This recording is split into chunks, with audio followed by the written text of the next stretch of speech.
2 hari ke depan ba'da Isya. Untuk itu para jamaah kami mohon yang tidak ada udzur bisa mengikuti acara kerja bakti ini. Kemudian kerja bakti yang kedua kita adakan pada saat Minggu pagi setelah kajian Ahad pagi.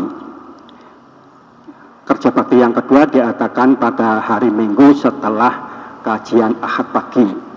Sampai selesai, saya juga mohon dengan sangat jamaah Masjid Babu Salam yang tidak ada udzur bisa ikut kerja bakti, karena banyak hal yang perlu kita persiapkan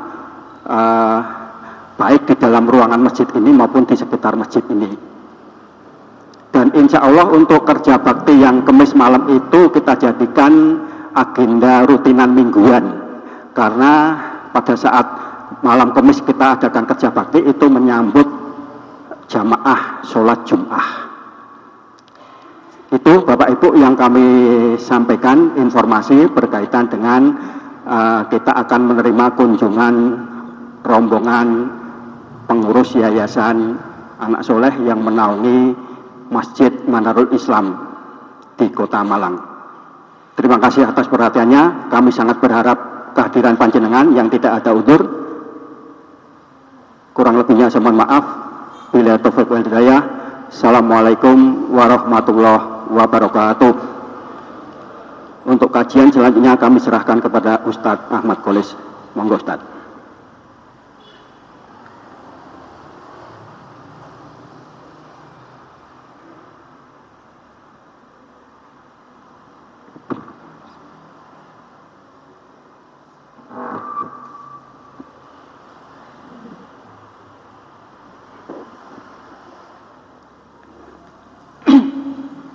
Assalamualaikum warahmatullahi wabarakatuh.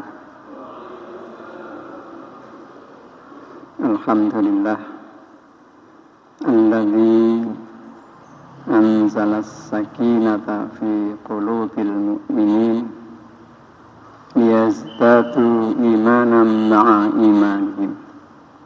Asyhadu an la ilaha illallah wahdahu la syarika lah wa asyhadu anna Muhammadan abduhu wa rasuluh la nabiyya ba'dah. Allahumma salli wa sallim ala Muhammad wa ala alihi wa ashabihi wa man tabi'ahum bi ihsanin ila yaumil qiyamah, amma ba'd. Alhamdulillah, Bapak Ibu sekalian yang dimuliakan oleh Allah, pada malam hari ini kita ditakdirkan oleh Allah untuk bisa bermuwajahah, bisa bertemu kembali di rumah Allah sebagai tamu Allah, sekaligus kita duduk di majelis yang sangat dimuliakan oleh Allah dalam rangka untuk mencari ridha Allah Subhanahu wa ta'ala. Semoga berangkat dari rumah hingga ke majelis ini dan sampai dengan pulangnya nanti, niat kita tidak berubah, niat kita tidak geser. Karena memang Nabi pernah menyampaikan innamal a'malu binniyat la innama likulli imri'in ma nawa. Segala sesuatu pasti disertai dengan niat. Tidak ada perbuatan tanpa niat. Ada perbuatan tanpa niat? Ada, yaitu orang mengigau, orang lendur. Nah, itu berarti dia berbuat tanpa niat. Napa sih niat niku? Niat itu adalah, kalau orang Jawa bilang, krenteke ati. Itulah niat. Jadi paling gampang menerjemahkan niat cara Jawane krenteke ati. Nah, krenteke ati kita apa? Itulah niat. Kalau krenteke ati itu lillah, karena mencari ridha Allah, liwajhillah, untuk mencari ridha Allah, maka itulah niat yang benar yang nanti akan kita temukan kembali di sisi Allah. Awalnya kita lillah, misalkan ya, niat kita karena Allah. Kemudian dalam perjalanannya muncul ya, keinginan ya, untuk dipuji orang misalkan, maka niat itu berarti berubah. Jadi karena niat itu adalah renteke hati, berarti niat itu adalah perbuatan hati. Jadi menyengaja untuk melakukan sesuatu itulah niat. Maka an-niat fis sudur, niat di dalam hati tempatnya. La fis sudur, bukan diucapkan. Walaupun kita 1000 kali menyampaikan saya ikhlas, 1000 kali kita ucapkan, mulut kita mengucapkan saya ikhlas 1000 kali, tapi kalau hatinya tidak, cuma sekali saja, maka yang terpakai sing kanggo teng ati niku. Artinya apa? Yang dilihat oleh Allah adalah hati kita tadi, bukan mulut kita tadi. Karena mulut itu ya harus seia sekata dengan hati. Kalau mulutnya mengatakan iya, kalau hatinya tidak bisa. Jadi sekali lagi niat itu tempatnya di dalam hati. Ya. Oleh karena itu mudah-mudahan niat kita betul-betul niatkan Allah, mencari ridha Allah, sehingga mudah-mudahan semua kita berharap amal yang kita lakukan diterima oleh Allah Subhanahu wa ta'ala. Semoga sholawat serta salam tetap terlimpahkan kepada junjungan kita Nabi Muhammad sallallahu alaihi wasallam. Bapak Ibu yang dimuliakan oleh Allah, kita melanjutkan materi kita tentang tafsir Al-Quran. Kalau yang kemarin itu sampai dengan ayat 3, jadi kita ulangi sedikit. Dari ayat 3 itu yang menjelaskan, insyaallah akan kita jelaskan sampai ayat 5 ya. Di ayat 3 sampai dengan ayat 5 itu menjelaskan 3 hal sekaligus. Yang pertama menjelaskan tentang ciri-ciri orang yang bertakwa. Kemudian yang kedua menjelaskan tentang tandanya orang yang mendapatkan hidayah. Dan yang ketiga menjelaskan tentang kriteria atau ciri orang yang beruntung. Sekaligus 3 hal itu. Ya. Yang pertama alladzina mengampunten ya. Jadi alhamdulillah kalau diparingi waktu hampir 2 bulan. Alhamdulillah ya. Yang kalau ini kalau waktunya teng Al-Ikhlas mboten saged ya. Jadi memang mboten kuat mereka. Ya, kemudian besoknya datang petugas kesehatan at-tabib ya, sekaligus sebagai wali santri ya. Jadi kalau dibekam, alhamdulillah kalau enteng. Alhamdulillah ini beliau hadir gitu. Ya, alhamdulillah ini ya. Jadi sangat pengertian ya, ada berita ya, kalau sakit diparani dipegang alhamdulillah ya. Itu jenenge tibun apa? Tibun Nabawi, pengobatan ala Nabi, pegang. Nah, ya. Pegang itu termasuk pengobatan yang dapat lisensi dari sinten? Ya. Lisensi dari malaikat. Subhanallah ya. Karena itu kita jangan ragu ya, kalau ingin menjaga kesehatan melaksanakan bekam rutin. Monggo. Memiliki wonten kata kok memiliki. Tapi ketinggalan nih. Ya, kata ternyata memiliki ya. Nah ini kata niki ya. Alhamdulillah. Teman kula sing biasa niki beliaunya Pak Sugeng niki. Nah, ya. Nah, niki. Ya. Jadi ciri yang pertama alladzina yu'minuna bil ghaib, itu orang-orang yang beriman kepada yang ghaib. Yu'minuna itu bentuk jamak, ghaib bentuk mufrad.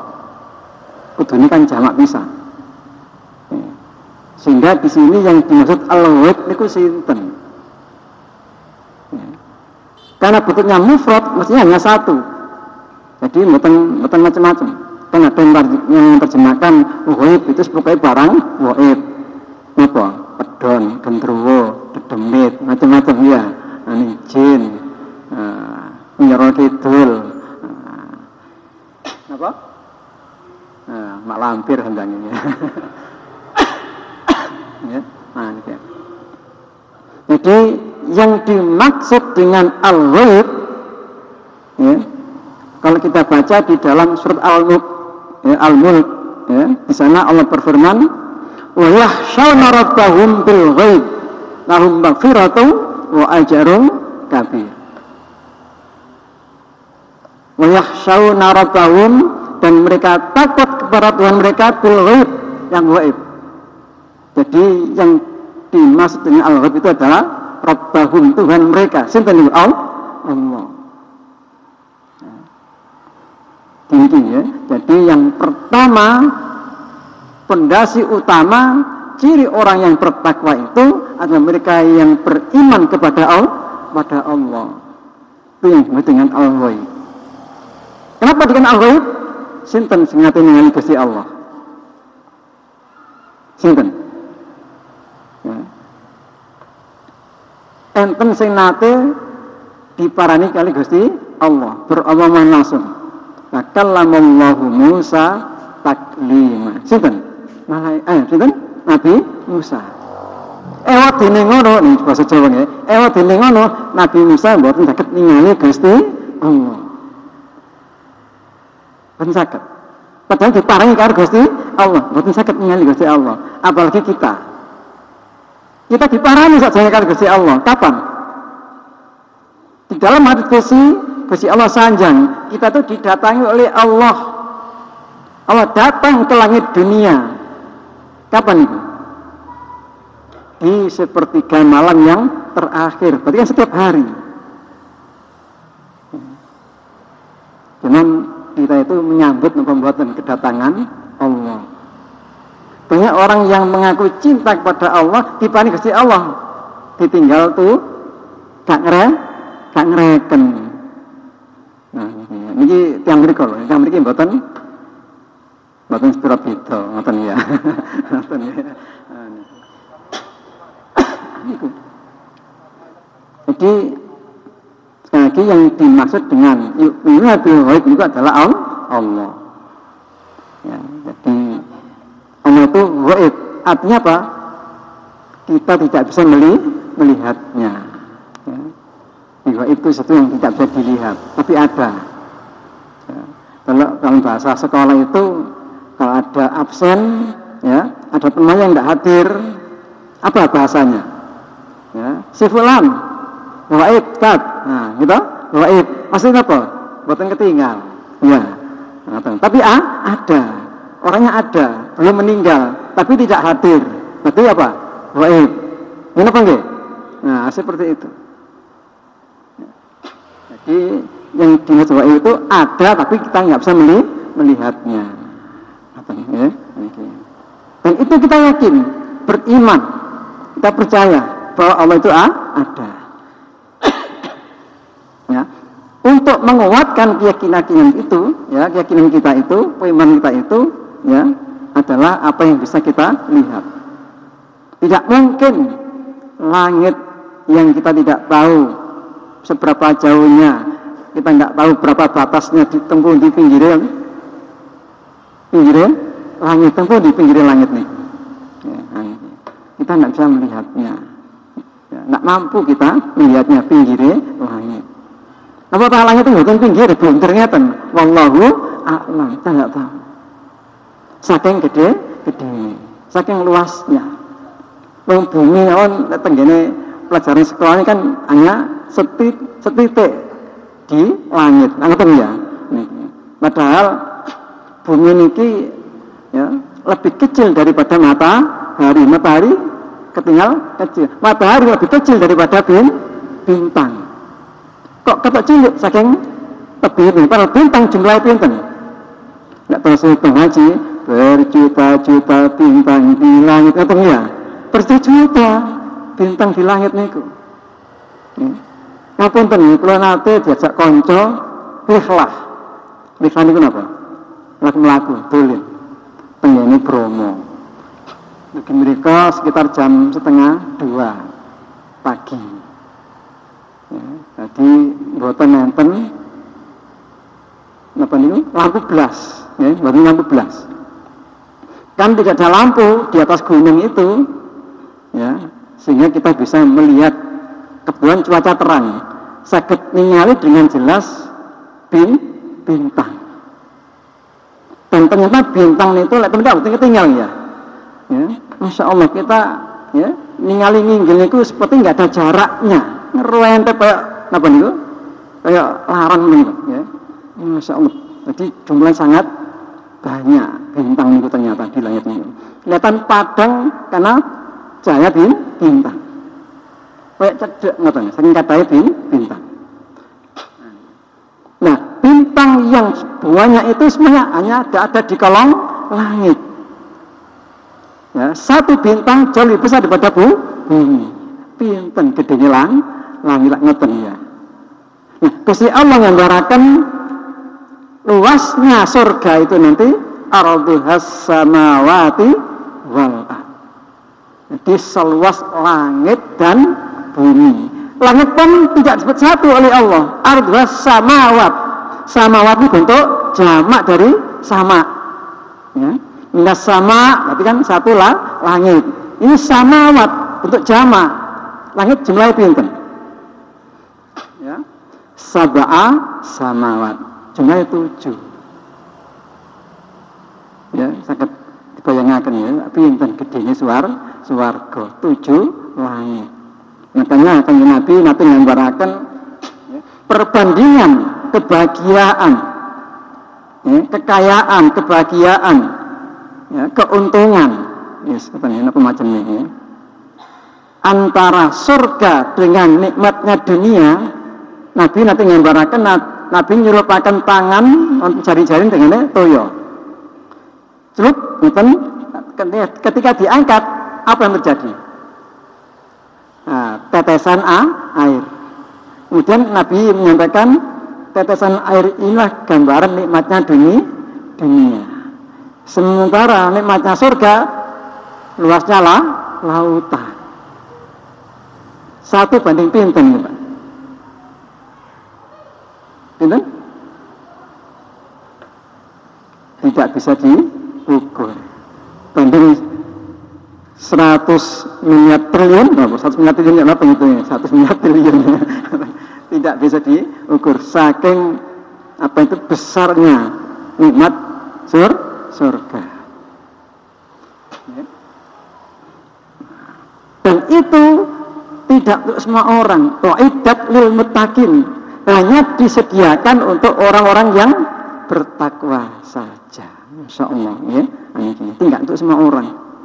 Ya nulis betul lah ya, masih ada BBM tidak nepi rais monggo diterima dengan sabar namanya. Wis babalah cak dipek-pek kono ya, cak dipangan-pangan kono ya. Cak jare wong-wongan cak di batek-batek. Nah, seperti itu ya. Apalah apa ya aniki. Wong cuma napa? Setetes air di lautan. Ya, setetes air di lautan itu kan bandingnya dengan nikmatnya surga. Di hadis yang lain, hadis qudsi, ya, hadis qudsi. Apa hadis qudsi ini? Firman Allah yang tidak termaktub dalam Al-Quran, itu Allah menyampaikan, seandainya dunia ini lebih berharga dari 1 sayap nyamuk, maka tidak aku beri minum orang kafir walau seteguk air. Jadi bagi Allah dunia ini sangat remeh. Ya, sangat tidak dihargai oleh Allah. Ya, tapi banyak orang mati-matian mengejar dunia melupakan akhirat. Karena mboten paham, karena mboten ngerti. Ya.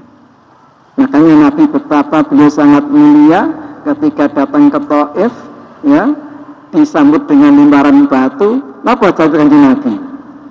Allahumma fi qaumi fa innahum la ya'lamun. Ya Allah, berilah hidayah kaumku, mereka tidak tahu. Mereka ngerutuki aku karena mereka tidak paham. Seperti itu.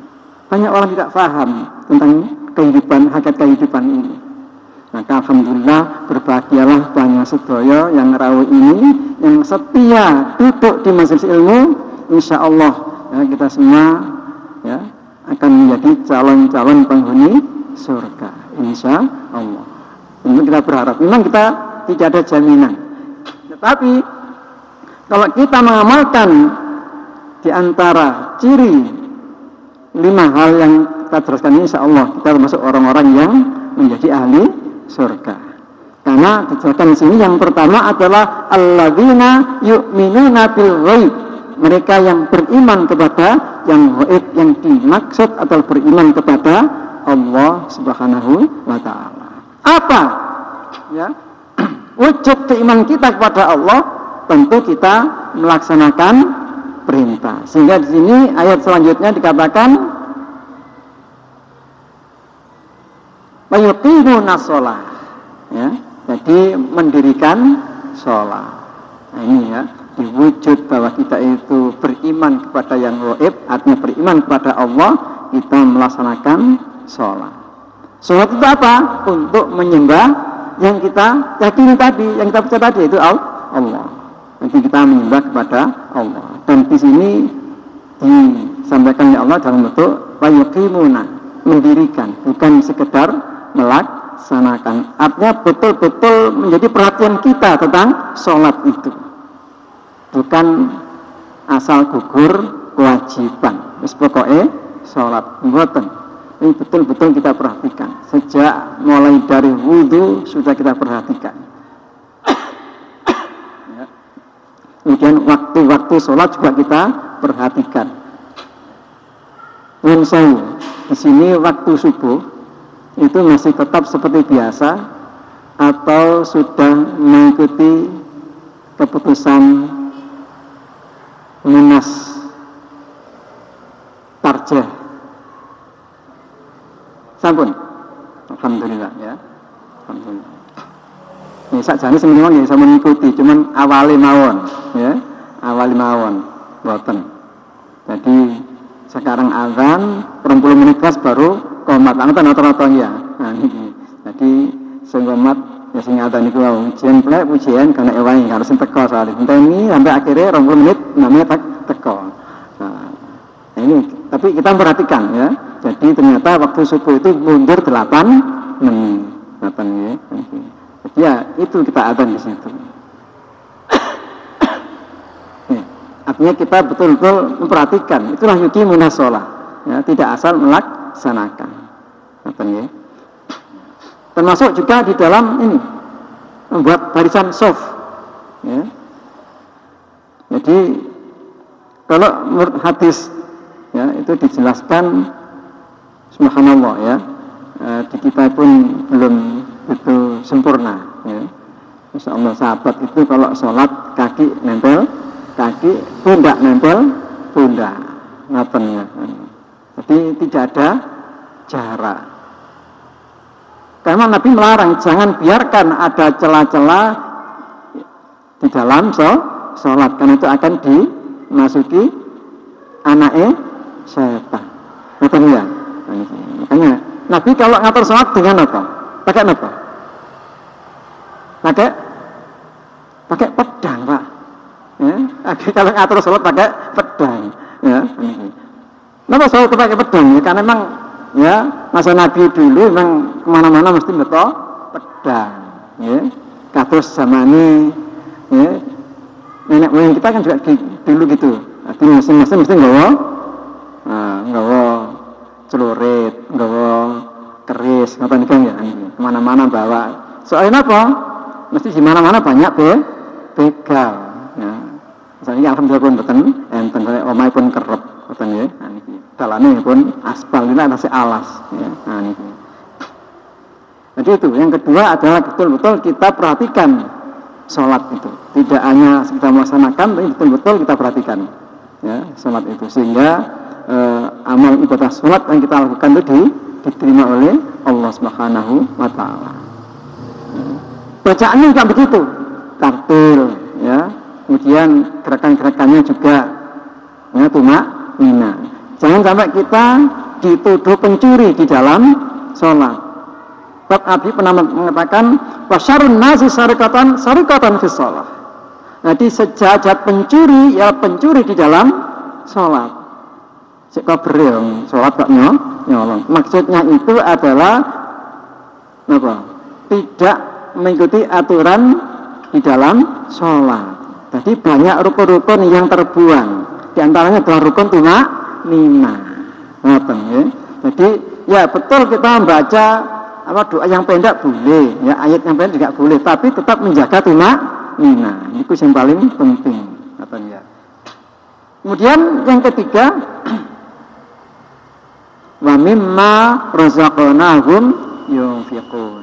Yang ketiga, senantiasa memperhatikan rizki, setiap rizki yang Allah berikan selalu disisihkan sebagian untuk diinfakkan. Nah ini juga sebagai wujud tandanya orang yang beriman.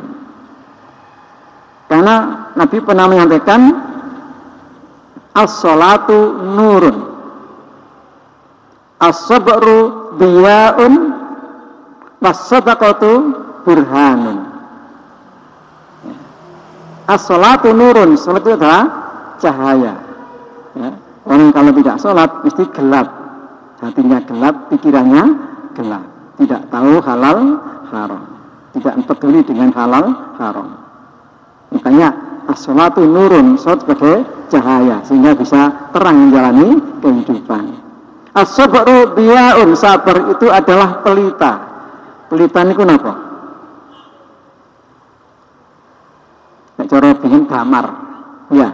Apa damar nih, Pak? Oblek, nah, oblek, ya, pelita. Ya. Dia panas, tapi bisa menerangi. Artinya apa?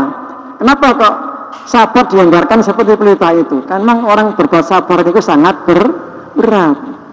Karena arti sabar kan menahan diri untuk tidak marah, ya, menahan diri untuk tidak mangkel, menahan diri untuk tidak menyakiti orang, menahan diri segala macam, menahan diri untuk tidak berbuat dosa, ya. Itulah sabar, ya. Seperti Nabi di ketika waktu menahan diri untuk tidak membalas. Bahkan Nabi pernah mengatakan, ya, wa'fu man dhalamaka, maafkan orang yang mendolimi kamu. Abot mboten itu, abot, ya. Wong dicelatu, dicece, ya, dilokno kok meneng, nah, ya abot, mesti ada gengsi, nah seperti itu. Tapi itulah perintah agama, kita disuruh memaafkan orang yang mendolimi kita, dan itu berat, itulah sabar. Jadi menahan untuk tidak membalas kedoliman, itulah sabar. Maka dikatakan as-sabru diya'un, was-sadaqatu burhanun. Sedekah itu adalah bukti keimanan. Bapak infak kok sedekah sami mawon.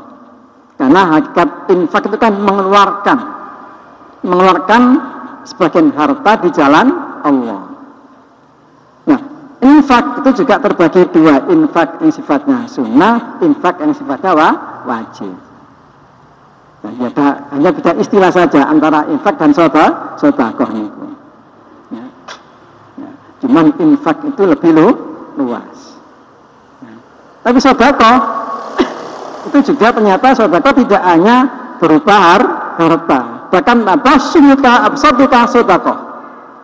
Jadi kita menunjukkan raut wajah yang cerah, sumeh, senyum, itu juga sedekah ternyata. Subhanallah, walhamdulillah, itu juga sedekah ternyata. Jadi as-sadaqatu burhanun. Sedekah itu adalah bukti keimanan. Tapi yang dimaksud dengan hadis ini adalah mudah untuk mengeluarkan sebagian harta. Jadi hartanya bukan digenggol tengene ati, tapi didekat tengene tangan. Dengan tangan gampang ngeculno oleh hati. Abot, ya, abot ketelakan. Soalnya jero ati ya le. Dakan abot. Dengan tangan gampang takno ya. sehingga enteng mengeluarkan. Itulah tanda orang yang beriman. Kemudian yang keempat, walladzina yu'minuna bima unzila ilaika, ya. Dan orang-orang yang mereka beriman bima unzila ilaika, kepada apa yang telah diturunkan kepada kamu Muhammad. Napa sing diturunkan datang di Nabi Muhammad menika Al-Qur'an. Berarti ciri yang keempat, orang yang bertakwa itu adalah mereka mempercayai Al-Qur'an ini. Ya, percaya bahwa ini adalah kitab Allah, kalamullah, ya, hudan minallah, bayanul linnas, ya, hudal linnas, ya, termasuk minhajul hayah, pedoman hidup. Nah, sehingga hidupnya berusaha menyesuaikan Al-Quran. Bagaimana bisa menyesuaikan kalau tidak paham? Berarti berusaha memahami. Nah, jadi ada upaya-upaya untuk bagaimana bisa memahami Al-Quran sehingga bisa melaksanakan. Itu tandanya orang yang beriman kepada Al-Quran. Jadi Al-Quran bukan sekedar digawe lagu-laguan, enak-enakan suara, dihafal-hafalan tok, mboten. Tapi hudan sebagai petunjuk, minhaj, pedoman, minhajul hayah, pedoman hidup. Memang itu tujuan diturunkannya Al-Quran. Ya. Sehingga betul-betul kita berusaha untuk bagaimana bisa memahami sehingga bisa mengamal dengan benar. Kemudian yang terakhir,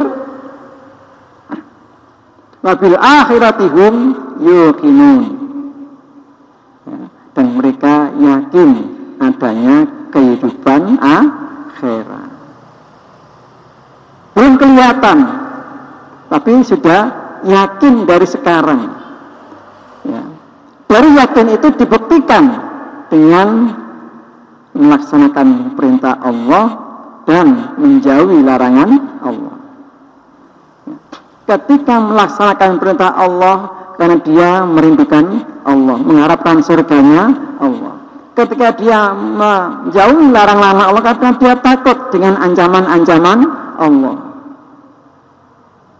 Apalagi di dalam sejarah, ya, di dalam sejarah ada hadis disampaikan bahwa siksa yang paling ringan itu ada dipakaikan terompah di kakinya, tetapi langsung reaksi. Apa reaksi ini? Ya, utae umat. Insyaallah itu siksa yang paling ringan.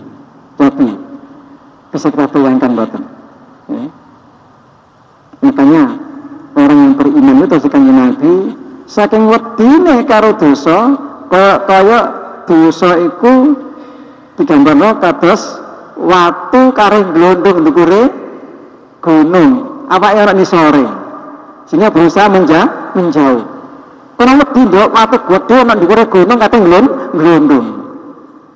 Itu gambaran orang yang beriman ketika melihat dosa. Berbeda dengan orang yang tidak beriman, ketika melihat dosa seperti melihat lalat yang menempel di hidungnya, mencok nang irungi. Anggap, maksudnya apa nih? Sangat remeh. Dibicarakan lah, usah ganggu saya, lalu nang irungnya, penilangnya seperti itu. Jadi sangat remeh. Artinya apa? Orang yang tidak beriman itu memandang dosa sangat remeh, hal biasa. Nah, seperti itulah kita di mana kita? Kita di posisi kados ningali watu arep ngene kuwi, napa ningali lalat sing nempel tengene irung. Kalau kita betul-betul yakin akan adanya kehidupan akhirat, kita yakin adanya surga dan neraka, ya, otomatis kita, ya, akan berusaha untuk menjauhi setiap dosa. Karena dosa itu akan berdampak kepada siksa neraka, dan itu tidak ada yang kuat kita melakukannya, menjalaninya. Ya. Tidak ada yang kuat. Ya. Siksa paling ringan kuat. Ya. Jika itu terompah, Otak untung itu hanya untuk siapa? Untuk siapa?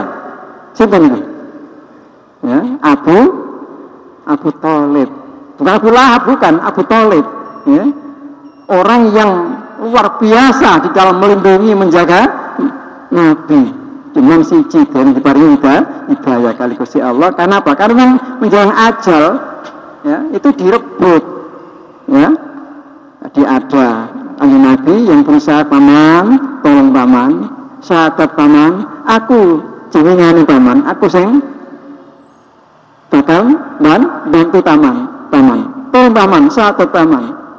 Ya, jadi Abu Lahab kan juga keluarganya juga datang ya, Abu Lahab, ayo, ya, jangan sampai kamu ninggalno agama nenek moyangmu. Rawoan, akhirnya bingung sampai mati, buat nyebut syahadat. Akhirnya Nabi kan nangis nih ya, sampai ditegur kali Gusti Allah, ya Muhammad, ya apa nih? Innallaha fa innaka lan tahdi man ahbabta. Innaka lan tahdi man ahbabta. Kamu Muhammad tidak akan bisa memberi petunjuk orang yang kamu cintai. Walakin Allah yahdi liman yasha. Allah yang berikan hidayah itu Allah, bukan kita, bukan manusia. Nabi pun tidak bisa. Apa nih? Ya, ini Bapak sekalian yang dimuliakan oleh Allah. Jadi 5 hal inilah ciri-ciri orang yang bertakwa. Yang pertama, percaya kepada Allah yang gaib, kita nggak bisa melihat, tapi kita merasa dilihat oleh Allah. Sehingga kemanapun kita berada, kita selalu merasa dilihat oleh Allah, walaupun kita tidak bisa melihat Allah. Sehingga kita buktikan dengan mentaati perintah Allah, menjauhi larangan Allah, ya, gemar berinfak, baik fisara maupun wadharra. Ya. Kemudian kita juga berusaha untuk memahami Al-Quran dan berusaha mengamalkan Al-Quran. Ulaika ala hudan mir rabbihim. Mereka itulah orang yang berada di atas petunjuk Allah. Wa ulaika humul muflihun, dan mereka itulah orang-orang yang beruntung. Orang yang beruntung atau orang yang menang atau orang yang sukses itu adalah, ya, orang yang ketika hidupnya, ya, dia menjaga 5 hal ini. Yang pertama, dia betul-betul meyakini bahwa Allah itu ada, sehingga dia buktikan dengan melaksanakan perintah Allah dan seterusnya tadi itu. Sehingga mereka itulah orang yang sukses, orang yang beruntung, orang yang berbahagia. Jadi yang dikatakan orang sukses itu bukanlah orang yang sukses dunianya, bukan. Ya, orang yang sukses dunianya itu boleh jadi itu adalah istidrak dari Allah. Kalau dia dengan sukses dunianya tidak menambah dekat kepada Allah, ya, boleh jadi itu adalah istidrak dari Allah. Na'udzubillah min dzalik. Ya, tetapi orang yang sukses itu ialah orang yang berusaha menjaga, ya, hidupnya itu dengan amal soleh yang dibekali dengan iman terhadap 5 hal tadi itu. Ya, saya kira itu yang bisa saya sampaikan. Minta punten bila ada hal yang kurang berkenan ataupun tidak pas. Mudah-mudahan kajian kita ini diridhai oleh Allah Subhanahu wa taala. Astagfirullah, astagfirullah, astagfirullah. Mari kita akhiri dengan hamdalah dan doa kafaratul majelis. Alhamdulillahi rabbil alamin. Subhanakallahumma bihamdik asyhadu an la ilaha illa anta astaghfiruka wa atubu ilaik. Wassalamualaikum warahmatullahi wabarakatuh.